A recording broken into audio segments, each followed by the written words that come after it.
हरे कृष्ण। आज हम देखेंगे कि सच्चा साधु कैसा होता है। हम जिस युग में रह रहे हैं वो कलयुग है और ऐसे में सब जगह मिलावट पाई जाती है, तो साधु समाज भी इससे अछूता नहीं रहा है। लेकिन मैं ये नहीं बोल रहा कि हर साधु वेश धारण करने वाला पाखंडी होगा। बहुत से ऐसे सच्चे साधु भी हैं जिनके ऊपर ये साधु का जो वेश है शोभा देता है, जो श्री कृष्ण के प्रेम और आनंद में एक तरह से डूबे हुए हैं। वास्तव में वही सच्चे साधु हैं। लेकिन कलिकाल के रहते हुए पाखंडी ने भी साधु वेश एक तरह से धारण कर रखा है। ऐसे में हमें साधुओं को पहचानने के लिए श्रीमद् भागवतम का ये श्लोक मदद करता है, जो बोलता है तितिक्षवः कारुणी कहा सुहृदय सर्वदेही नाम अजात शत्रवः शांता साधवः साधुभूषणम। मतलब जो एक तरह से यहाँ पे एक तरह से आभूषण बता रहे हैं साधुओं के जो आभूषण है, सच्चे साधु के आभूषण वो क्या क्या हैं। तो यहाँ पे जो सबसे पहला आभूषण है वो है तितिक्षवः, टॉलरेंस। इससे पहले वाले जो वीडियो में भगवद गीता के वर्ष 13 में मैंने सारा टॉलरेंस को एक तरह से बहुत डिटेल में बताया है, इसलिए यहाँ पे भी तितिक्षवः आया है। सबसे पहला जो एक तरह से स्वभाव है, जो क्वालिटी है साधु की, वो है तितिक्षवः। साधु अपने स्वभाववश दयावश लोगों के पास एक तरह से प्रचार के लिए जाता है, कृष्ण संदेश के प्रचार के लिए जाता है, आध्यात्मिक संदेश के प्रचार के लिए जाता है, और तभी उसके एक तरह से टॉलरेंस की परीक्षा होती है। इसका एग्जाम्पल है नित्यानंद प्रभु। नित्यानंद प्रभु को जब पता चला था कि उनके पास में ही एक तरह से जगाई मधाई नाम के दो जो अधम हैं वो गलत कार्यों में लिप्त हैं, तो दयावश करके, क्योंकि ये नरकीय जीवन, इस यहाँ पे भी नरकीय जीवन जी रहे हैं और भविष्य में इनको नरकीय जीवन प्राप्त होगा, तो दयावश उन्होंने सोचा इनका उद्धार किया जाए। तो वो उनके पास जाते हैं और उनसे हरे कृष्ण महामंत्र जप करने की प्रार्थना करते हैं। लेकिन आप मूर्ख को कहीं से भी अगर अच्छा संदेश भी देंगे तो वो उसको नेगेटिव में ही लेके चला जाता है। इसलिए जो ये जगाए मदाए अधम लोग हैं, उन्होंने श्री नित्यानंद प्रभु पर एक तरह से वायलेंट अटैक किया, परंतु नित्यानंद प्रभु क्रोधित नहीं हुए। उन्होंने टॉलरेट करते हुए उनसे फिर भी प्रार्थना करते रहे कि आप हरे कृष्ण महामंत्र का जप करिए। तो ये एक आइडियल एग्जाम्पल है एक तरह से टॉलरेंस का। हालांकि चैतन्य महाप्रभु को जब ये ज्ञात हुआ कि नित्यानंद प्रभु पर उन्होंने वायलेंट अटैक किया है, तो उन्होंने जीरो टॉलरेंस पॉलिसी अपनाई और तुरंत सुदर्शन चक्र धारण कर लिया।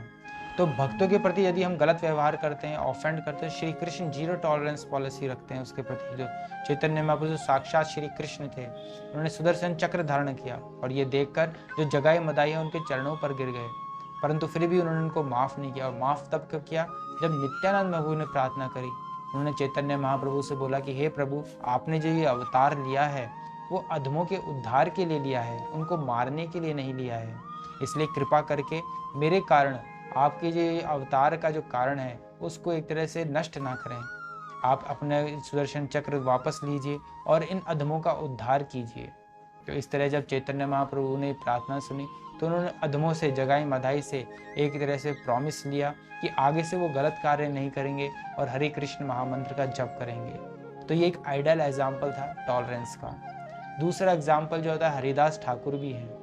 जब हरिदास ठाकुर थे वो हरे कृष्ण महामंत्र का जप करते थे, किसी को डिस्टर्ब नहीं करते थे, एकदम शांत स्वभाव के, और दिन भर में सिर्फ छाछ लेते थे। तो ऐसे में जो नवाब साहब थे उनको एक तरह से उनसे एक तरह से इरिटेट हो गए। आप देखिए, भक्त जो है शांत स्वभाव का है, वो किसी को डिस्टर्ब नहीं कर रहा है, अपने जप में अपने परमेश्वर में लीन है।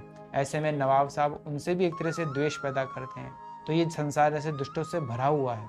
इसलिए जब हरिदास ठाकुर को नवाब साहब ने अपने दरबार में प्रस्तुत किया और धर्म परिवर्तन के लिए फोर्स किया, और उनके मना करने पर, हरिदास ठाकुर के मना करने पर वो किसी भी हाल में अपने धर्म को परिवर्तित नहीं करेंगे, तो हरिदास जो नवाब साहब हैं वो एक तरह से और क्रोधित हो गए और उनको 22 मार्केट पर चाबुक मारने के लिए बोला गया। तो 22 मार्केट पर उनके तब तक चाबुक मारते रहे, तब तक वो मरणशील नहीं हो गए। लेकिन फिर भी उन्होंने क्रोध नहीं किया और उनके मुख से हरे कृष्ण महामंत्र का जप जो है एक क्षण के लिए भी नहीं छूटा। तो आप ऐसी ही परिस्थिति में हरे कृष्ण महामंत्र का जप कर सकते हैं। तो आपको टॉलरेंट होना ही पड़ेगा। अगर आपके अंदर टॉलरेंस नहीं है, ये टॉलरेंस जो है स्वतः आती है। आप हरे कृष्ण महामंत्र का जप करेंगे तो ये आर्टिफिशियली डेवलप नहीं की जाती। आप देखेंगे बहुत से ऐसे पाखंडी साधु का वेश धारण कर लिया, आप उनको हल्का सा टच करिए, वो एक तरह से जैसे सांप अपना फन निकालता है वैसे वे भी अपना फन निकालेंगे। सांप जो है वो एक तरह से इनटॉलरेंट जीव है इस प्रकृति के अंदर। आप सांप को हल्का सा भी टच करेंगे वो आपको ढसेगा। ऐसे ही जो पाखंडी जो साधु हैं, आप उनको हल्का सा टच करेंगे वो तुरंत अपना फन निकाल लेंगे और आपको ढसने के लिए तैयार हो जाएंगे। तो इस तरह से हम एक तरह से डिफ्रेंशिएट कर सकते हैं सच्चे साधु और पाखंडी को। तो उनका ये स्वभाव होता है, आर्टिफिशियली ये चीज़ नहीं आ सकती। आर्टिफिशियली आप टॉलरेंस अपने अंदर नहीं ला सकते। टॉलरेंस आएगी तभी जब आप कंटिन्यूअस जो है एक तरह से प्रोसेस में चलेंगे। जो शिला प्रभुपाद द्वारा बनाया प्रोसेस है उसमें अगर हम एक तरह से ढलते चले जाएंगे तो धीरे धीरे करके ये सारी क्वालिटीज़ हमारे अंदर आ जाएंगी। लेकिन हमें पाखंडियों से एक तरह से डिस्टेंस बना के रखना चाहिए, अनादर भी ना करें लेकिन उनसे दूरी बना के रखनी है, जिस तरह सांप से दूरी बनाई जाती है।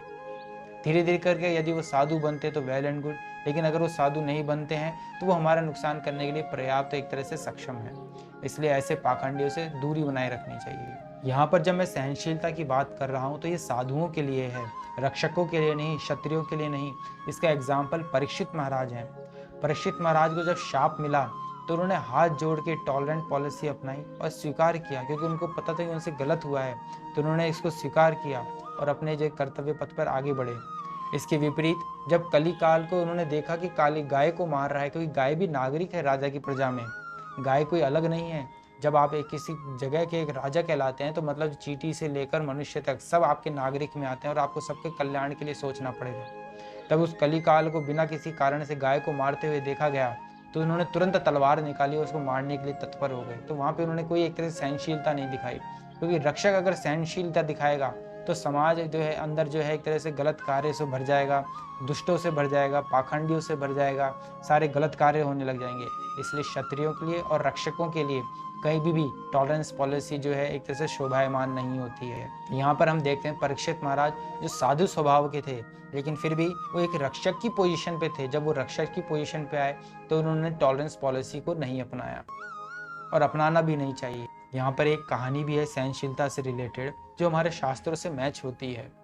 तो एक साधु थे जो सदैव पेड़ के नीचे बैठ के अपना ध्यान लगाते थे, रोज आते थे और वहीं बैठकर ध्यान लगाते थे। एक बार जब वे ध्यान लगा रहे थे तो एक बिच्छू आकर उनकी जंघा पे काटता है।